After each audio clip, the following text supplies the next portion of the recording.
The work The Titan's Curse, the third installment in the Percy Jackson and the Olympian series, presents a vibrant and multifaceted narrative that blends Greek mythology with the everyday life of teenagers in an irreverent and intriguing way. Originally written by Rick Riordan, although this version is the result of a passionate translation by fans, the book invites readers to enter a universe where imperfect heroes face epic challenges, both on the battlefield and in their personal relationships. From the very beginning, we are introduced to Percy Jackson, a young demigod who, despite his courage, grapples with insecurities and internal conflicts, which unfold throughout a plot filled with action, humor, and unexpected twists. In the introduction, the author situates us in the setting of Westover Hall, a boarding school with an imposing, almost medieval appearance, where the somber atmosphere and tension foreshadow what is to come. Percy, accompanied by his friends Annabeth and Thalia, embarks on a journey that is both a rescue mission and a rite of passage. The text describes in rich detail the car ride under adverse weather conditions and the arrival at a location that resembles a castle more than a school, reinforcing the atmosphere of mystery and imminent danger. This setting helps immerse the reader in a world where the extraordinary hides behind the mundane.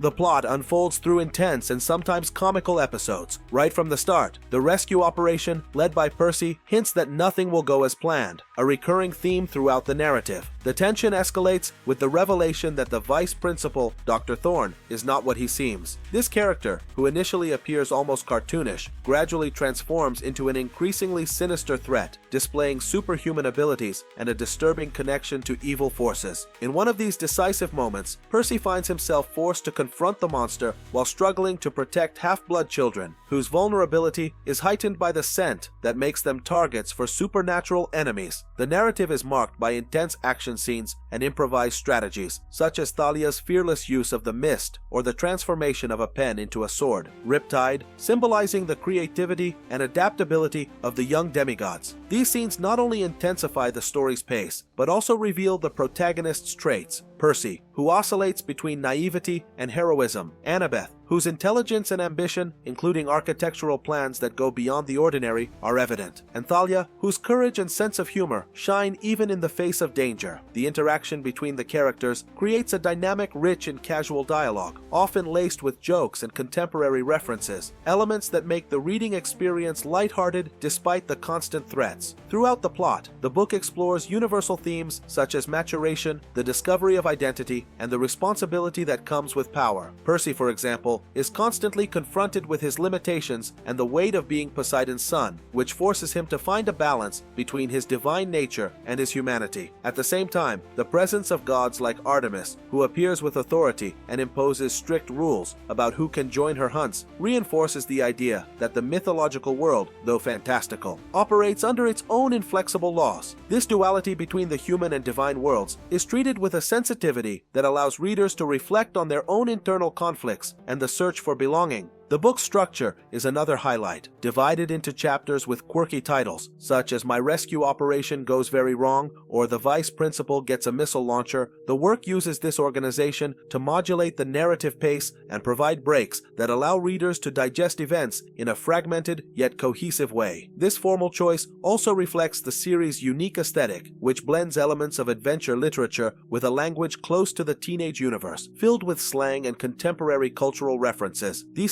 stylistic resources create a visual and textual identity that appeals to both young readers and adults who can identify with the feeling of being on the brink of a grand discovery or facing seemingly insurmountable challenges. Critics analyzing the author's effectiveness may recognize that Riordan, and by extension, the translators and editors of this version, manages to balance humor, action, and emotion in a rare way. The writing is agile and visual, allowing each scene to be vividly imagined, whether it's the icy environment of Westover Hall or the tense moments during confrontations with monsters such as the terrifying manticore that threatens the hero's integrity. At the same time, the book does not shy away from deeper themes such as loss, guilt, and the responsibility that comes with leading and protecting others. This blend of lightness and seriousness enriches the narrative and offers multiple layers of interpretation, allowing readers to enjoy both the adventure and the existential dilemmas of the characters. In terms of style, the writing demonstrates an inventiveness that translates into the creation of memorable scenes and striking dialogue. The alternation between high adrenaline moments and introspective pauses, where Percy reflects on his failures and the fate of his friends, creates a counterpoint that intensifies the reading experience. Additionally, the use of aesthetic elements, such as detailed descriptions of settings, for example, the almost gothic atmosphere of Westover Hall and the evocative presence of the gods, and the introduction of visual and symbolic resources like Annabeth's New York Yankees cap, which becomes a symbol of human presence even amidst the supernatural, gives the work a singular and coherent identity. In summary, The Titan's Curse is a work that goes beyond mere entertainment. It proposes a reflection on the nature of heroism, the conflicts between the divine and the mortal, and the inevitable losses that are part of the growth process. The dynamic narrative, combined with writing full of humor and emotion, transforms each page into an immersive experience, where the tension of battles mixes with the personal dilemmas of the characters. Through accessible language and contemporary references, the book manages to engage its audience directly and compellingly, keeping the tradition of Greek myths alive while adapting them to the modern world. This ability to navigate between the ancient and the new, the epic and the everyday, is what makes the work not only a milestone in young adult literature, but also a permanent invitation to self-discovery and the appreciation of the stories that shape us.